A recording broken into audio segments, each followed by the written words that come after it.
Филърите или така наречените пълнители са изкуствено създадена хиалуронова киселина. Нейната функция, когато е в естествен вид в организма, е да поддържа тургора на кожата.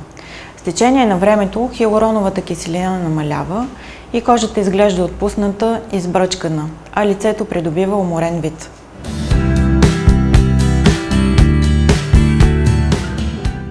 Хиалуроновата киселина има свойството да привлича и задържа множество молекули вода и поради тази си функция тя се използва като основно средство за корекция на бръчки и възстановяване на обеми. Хиалуроновата киселина може да се прилага за корекция на скули, устни, марионетни линии.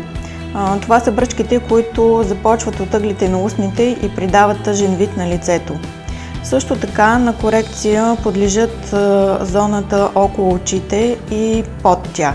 Преди да пристъпим към процедурата, пациента предварително е обезболен с локална анестезия. Процедурата няма да отнеме доста време, някъде около 30-40 минути. След процедурата това, което може да се види по кожата, са минимални хематоми, които се получават от обождането на иглата, но това не е задължително.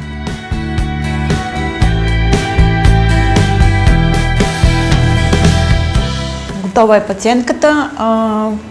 В тези случаи препоръчваме на пациентите да приемат повече вода в следващите 2-3 дни, да не посещават солариуми и парни бани.